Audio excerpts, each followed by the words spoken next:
आपको जब पता चला कि आपको द्रोणाचार्य के लिए कास्ट कर रहे हैं तो आपने मुझे पता मना नहीं कर था, दिया? मुझे पता नहीं था, आपको मुझे नहीं पता पता नहीं था? था। मैं हाँ। तो उन दिनों कलाकारों को काम मिलना बहुत मुश्किल काम था। ये सब जी, जिस जी, वक्त की हाँ जी, बात है, जी। उन दिनों टेलीविजन इतना पॉपुलर नहीं था। एक रामायण सीरियल था जो राम लक्ष्मण सीता। मैंने कहा हाँ, बी आर चोपड़ा। राम लक्ष्मण के लिए तो कोई मुझे लेगा नहीं। तो महाभारत जब बन रही थी जी, तो गूफी पेंटल जी का मेरे पास फोन आया था। उन दोनों मोबाइल वगैरह तो थे नहीं, जी। लैंडलाइन होती थी। लैंडलाइन बजी, मैंने उठाया। बोले भाई मैं गूफी पेंटल बोल रहा हूँ, हम एक शो के लिए कास्टिंग कर रहे हैं महाभारत की। जी। अगर आप आ सकते हैं तो जल्दी आ जाइए। कितनी देर में आ सकते हैं? मैंने कहा मैं 1 घंटे में पहुंच जाऊंगा। बोले अच्छा आ जाइए। मैं 1 घंटे में पहुंचा ऑफिस में। जी।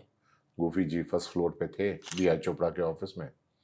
कास्टिंग डायरेक्टर थे वो, और वहीं मेरी उनसे मुलाकात हुई। उन्होंने बोला भाई एक रोल बच गया है। मुझे लगा शायद अर्जुन का रोल बोलेंगे मेरे को। बोले नहीं, द्रोणाचार्य का रोल। मैंने उसी वक्त गंदा सा मुंह बनाया अपना। मैंने कहा जी मैं हीरो बनने आया हूँ यहाँ पे, ईश्वर ने मेरी शक्ल सूरत भी अच्छी बनाई है। उन्होंने चाय का ऑर्डर दिया था। मैंने कहा मैं चाय भी नहीं पीऊंगा, मैं जा रहा हूँ जी। और मैं उनके कमरे से निकल के अपना नीचे ग्राउंड फ्लोर पे गया और अपनी गाड़ी पे जाके बैठा ही था। गाड़ी का दरवाज़ा खोला था, इतने में पीछे से एक आदमी भागा भागा आया। बोले सर आपको बड़े साहब ने बुलाया है। बड़े साहब मतलब बी आर चोपड़ा साहब ने। अच्छा, उन दिनों डायरेक्टर की बहुत बड़ी अहमियत होती थी, बहुत अहमियत। कोई उनके उसको ऑर्डर को कोई ना नहीं कर सकता था। तो मैं उनके पास गया, ऑफिस में गया तो सब लोग उनकी कॉन्फ्रेंस जैसे वो होती है, चारों तरफ कुर्सियां लगी हुई थी, सब लोग राइटर्स बैठे हुए थे और बी आर चोपड़ा साहब ऐसे कुर्सी पे बैठे हुए थे। मैं आया अंदर तो उन्होंने बताया कि सर यही है। तो बड़े साहब जो थे मुझे, बड़े चोपड़ा साहब, मुझे 5 मिनट तक ऐसे ही देखते रहे, निहारते रहे। और मैं सामने खड़ा हूं। Okay done done what done. मैंने अंदर कहा, मन में बोला तो नहीं उनके सामने। तो उनके सामने, डायरेक्टर के सामने बोलने की हिम्मत ही नहीं थी। मैंने कहा व्हाट डन।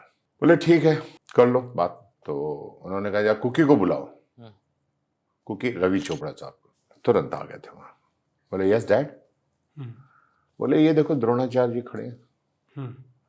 तो रवि जी ने मेरी तस्वीरों देखा पूरा और कहा ठीक है डैड, ओके डैड मैं इनको कल बुला लूं स्क्रीन टेस्ट के लिए।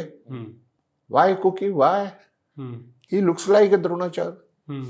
इनको देखो, टाइगर जैसी पर्सनालिटी है, आंखें देखो टाइगर जैसी है। यही है जो कौरवों और पांडवों को अपने हाथ में रख सकता है। यही पर्सनालिटी चाहिए थी मुझे। ये सामने खड़ा। मैंने कहा जी कहानी तो बहुत आगे बढ़ गई है, अब मुझे स्टॉप लगाना चाहिए इसको। तो रवि ने बोला ओके ओके डैड बोल के बाहर निकल गए वो। अब मैंने कहा सर मैं कुछ कहना चाहता हूँ। बोले हाँ बोलो क्या बात है, क्या बात है। मैंने कहा सर मैं बुढ़े का रोल नहीं करना चाहता हूँ, बस इतना बोलना था मेरा। राही साहब वहीं कोने में बैठे हुए थे, अपने सदरी वदरी पहने हुए और मुंह में तंबाकू का पान खा रहे थे और बगल में पीकदान रखा हुआ था उनका। उनको एकदम गुस्सा आ गया। बोले क्या कहा, द्रोणाचार्य बुढ़ा था? मियां आर्मी का जनरल था वो, जनरल। और उन्होंने जो 5 मिनट तक मुझे डांट लगाई है, मुझसे पूछे अरे पढ़े लिखे हो? मैंने कहा जी ग्रेजुएट हूं। ग्रेजुएट है, यही नहीं मालूम कि द्रोणाचार्य क्या था? जनरल था, आर्मी का जनरल। अरे अर्जुन और दुर्योधन को तो थप्पड़ मार के बैठा देता वो, ऐसा आदमी था। इतनी ताकत थी उसके पास कि वो पूरी की पूरी महाभारत को जीत जाता।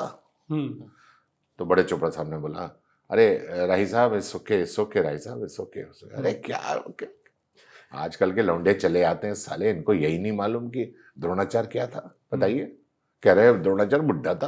अरे सर वो डांट खाने के बाद मेरे आंख में तो आंसू आ गए थे और मैं उस वक्त कुछ निशब्द हो गया था, कुछ बोल नहीं पाया मुझे क्या कहना चाहिए क्या नहीं कहना चाहिए। और वहां से मेरी कहानी शुरू होती है और इस मेरे सामने कुछ वो नहीं था, ऑप्शन नहीं था कुछ कहने के बोलने के लिए। और वहाँ से मेरा टेलीविज़न का पहला डेब्यू जिसे कह सकते हैं शुरुआत हुई। Thank you for watching this full clip, और मैं आपसे वादा करता हूं कि इसका फुल पॉडकास्ट भी देख के आपको काफ़ी मजा आने वाला है। Link in the description.